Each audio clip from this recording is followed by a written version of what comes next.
Sinbad जहाजी की 7वीं यात्रा। Sinbad ने कहा, दोस्तों, मैंने दृढ़ निश्चय किया था कि अब कभी जल यात्रा न करूंगा। मेरी अवस्था भी इतनी हो गई थी कि मैं कहीं आराम के साथ बैठकर दिन गुजारता। इसीलिए मैं अपने घर में आनंद पूर्वक रहने लगा। एक दिन अपने मित्रों के साथ भोजन कर रहा था कि एक नौकर ने आकर कहा कि खलीफा के दरबार से एक सरदार आया है, वह आपसे बात करना चाहता है।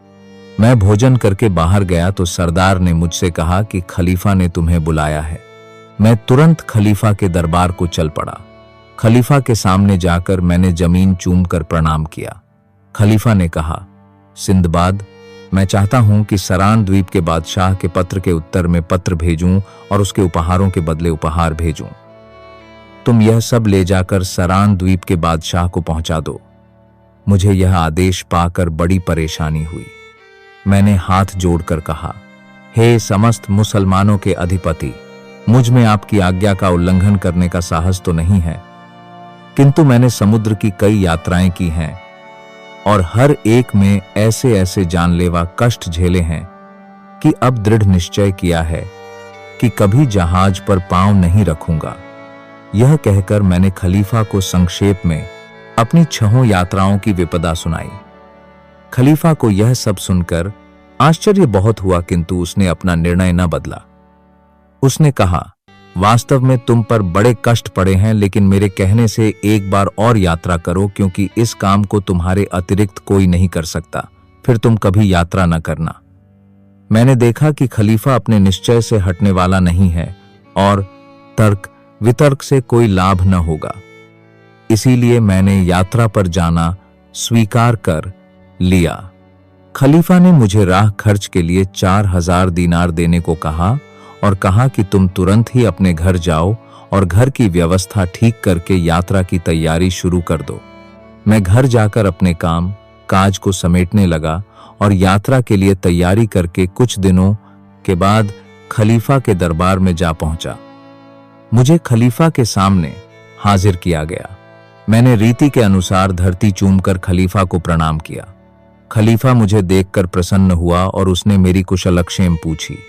मैंने भगवान की अनुकंपा और खलीफा की दया की प्रशंसा की। खलीफा ने मुझे 4000 दीनार यात्रा व्यय के लिए दिलाए। मैं खलीफा की आज्ञानुसार उसके दिए हुए उपहार लेकर बसरा बंदरगाह पर आया और वहां से एक जहाज लेकर सरान द्वीप को चल दिया। यात्रा निर्विघ्न समाप्त हुई। मैं सूचना देकर सरान द्वीप के बादशाह के सामने गया और अपना परिचय दिया। उसने कहा, हाँ सिंदबाद, मैंने तुम्हें पहचान लिया। तुम कुशल मंगल से तो हो। मैंने बादशाह की न्यायप्रियता और मृदु स्वभाव की प्रशंसा की और कहा कि मैं खलीफा की ओर से आपके लिए कुछ भेंट और एक पत्र लाया हूं। खलीफा ने जो उपहार भेजे थे उनमें अन्य वस्तुओं के अतिरिक्त एक अत्यंत सुंदर लाल रंग का कालीन था, जिसका मूल्य 4000 दीनार था। उस पर बहुत ही सुंदर सुनहरा काम किया हुआ था। एक प्याला माणिक का था, जिसका दल 1 अंगुल मोटा था। प्याले पर एक मनुष्य का चित्र बना था, जो तीर कमान से एक शेर का शिकार कर रहा था। एक राज सिंहासन भी था, जो ऊपर से नीचे तक रत्नों से जड़ा था और हजरत सुलेमान के तख्त को भी मात करता था। इसके अलावा और बहुत सी मूल्यवान और दुर्लभ वस्तुएं थीं। उपहारों को देखने के बाद बादशाह ने खलीफा का पत्र पढ़ा। खलीफा ने अपने पत्र में लिखा था, आपको अब्दुल्ला हारून रशीद का, जो भगवान की दया से अपने पूर्वजों का उत्तराधिकारी है, प्रणाम पहुंचे। हमें आपका पत्र और आपके भेजे हुए उपहार प्राप्त हुए। हमें इन बातों से बड़ी प्रसन्नता है कि हम आपके उपहारों के बदले में कुछ उपहार आपको भेज रहे हैं। हमें पूर्ण आशा है कि यह पत्र आपकी सेवा में पहुंचेगा और इससे आपको ज्ञात होगा कि आपके लिए हमारे मन में कितना प्रेम है। सरान द्वीप का बादशाह यह पत्र पढ़कर बहुत खुश हुआ। अब मैंने विदा मांगी।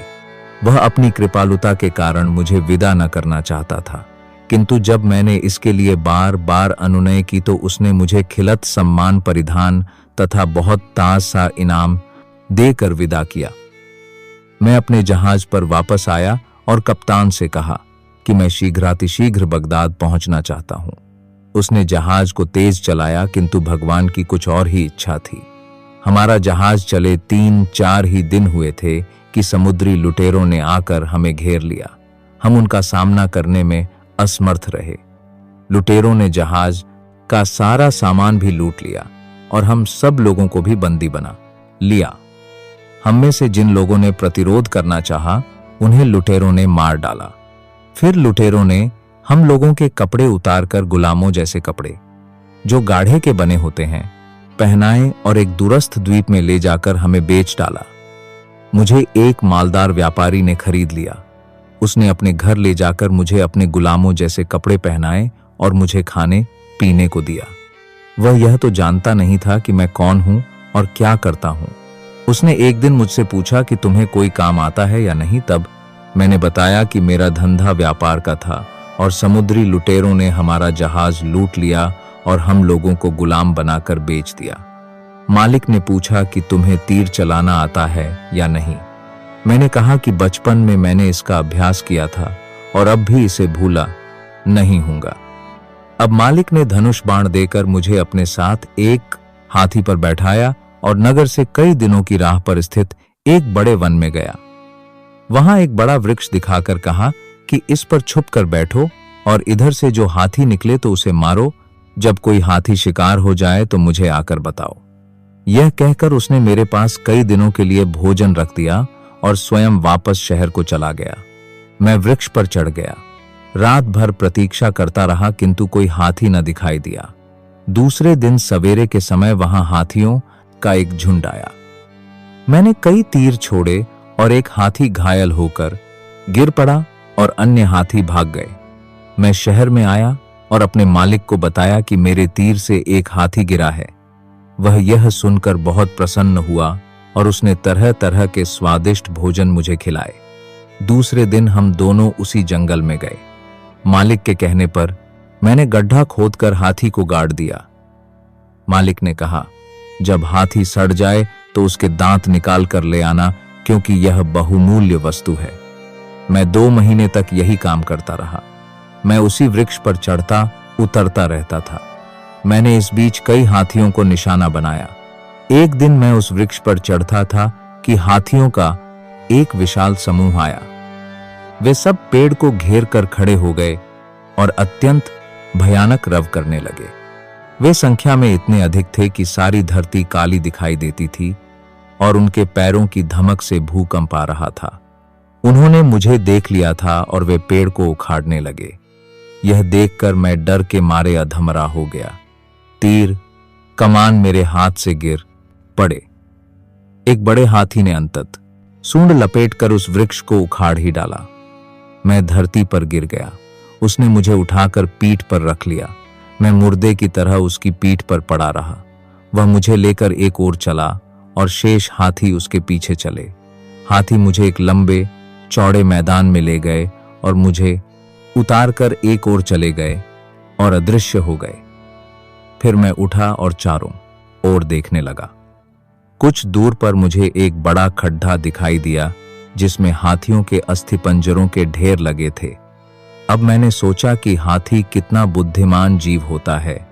जब हाथियों ने देखा कि मैं उनके दांतों के लिए ही उनका शिकार करता हूं, तो उन्होंने खुद मुझे यहां लाकर यह खड्ड दिखाया और यह इशारा किया कि तुम हमें मत मारो, बल्कि यहां से जितने चाहो हाथी दांत ले लो।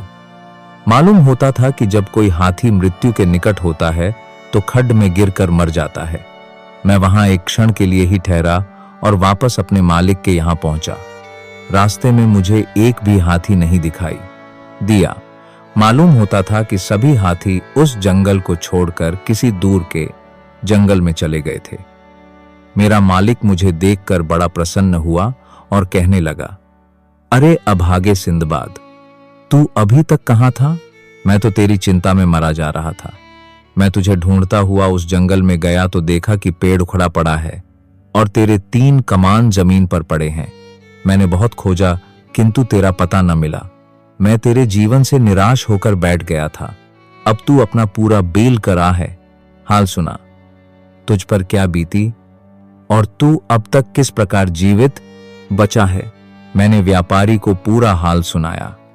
वह उस खड्ड की बात सुनकर बहुत प्रसन्न हुआ। मेरे साथ वह उस खड्ड तक पहुंचा और जितने हाथी दांत उसके हाथी पर लद सकते थे उन्हें लाद कर शहर वापस आया। फिर उसने मुझसे कहा, भाई, आज से तुम मेरे गुलाम नहीं हो। तुमने मेरा बड़ा उपकार किया है, तुम्हारे कारण मेरे पास अपार धन हो जाएगा। मैंने तुमसे अभी तक एक बात छुपा रखी थी। मेरे कई गुलाम हाथियों ने मार डाले हैं। जो कोई हाथियों के शिकार को जाता था 2 या 3 दिन से अधिक नहीं जी पाता था। भगवान ने तुम्हें हाथियों से बचाया। इससे मालूम होता है कि तुम बहुत दिन जियोगे। इससे पहले बहुत से गुलाम खोकर भी मैं मामूली लाभ ही पाता था। अब तुम्हारे कारण मैं ही नहीं, इस नगर के सारे व्यापारी संपन्न हो जाएंगे। मैं तुम्हें न केवल स्वतंत्र करूंगा बल्कि तुम्हें बड़ी धन दौलत भी दूंगा और अन्य व्यापारियों से भी बहुत कुछ दिलवाऊंगा। मैंने कहा, आप मेरे स्वामी हैं, भगवान आपको चिरायु करे। मैं आपका बड़ा कृतज्ञ हूं कि आपने समुद्री डाकुओं के पंजे से मुझे छुड़ा लिया और मेरा बड़ा भाग्य था कि मैं इस नगर में आकर बिका। अब मैं आपसे और अन्य व्यापारियों से इतनी दया चाहता हूं कि मुझे मेरे देश पहुंचा दें। उसने कहा, तुम धैर्य रखो। जहाज यहां पर एक विशेष तुम्हें आते हैं और उनके व्यापारी हमसे हाथी दांत मोल लेते हैं। जब वे जहाज आएंगे तो हम लोग तुम्हारे देश को जाने वाले किसी जहाज पर तुम्हें चढ़ा देंगे।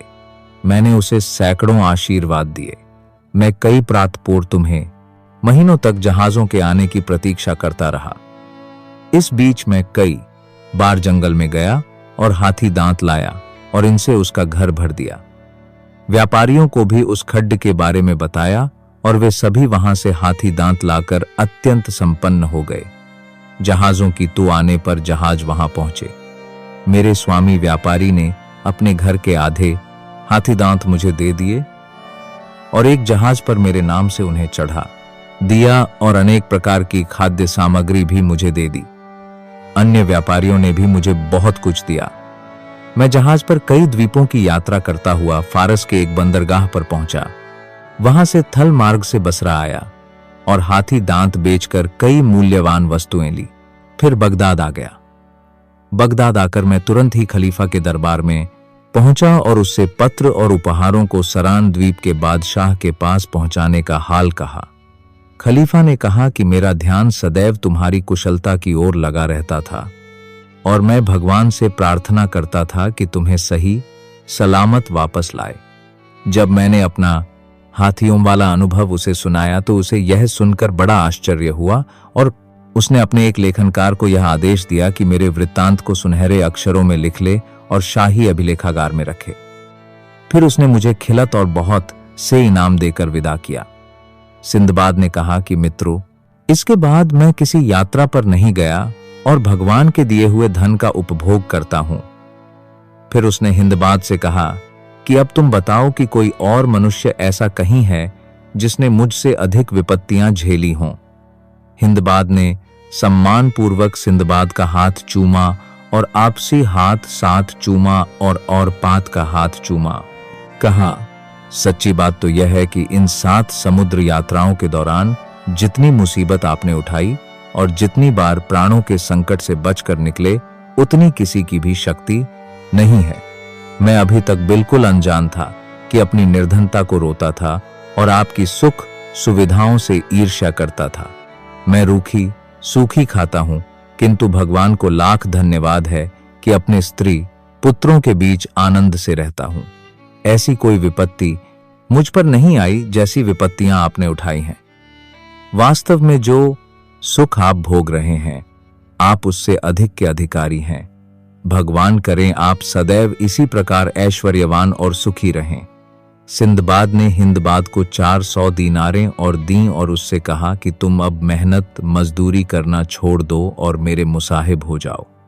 मैं सारी उम्र तुम्हारे स्त्री बच्चों का भरण पोषण करूंगा। हिंदबाद ने ऐसा ही किया और सारी आयु आनंद से बिताई।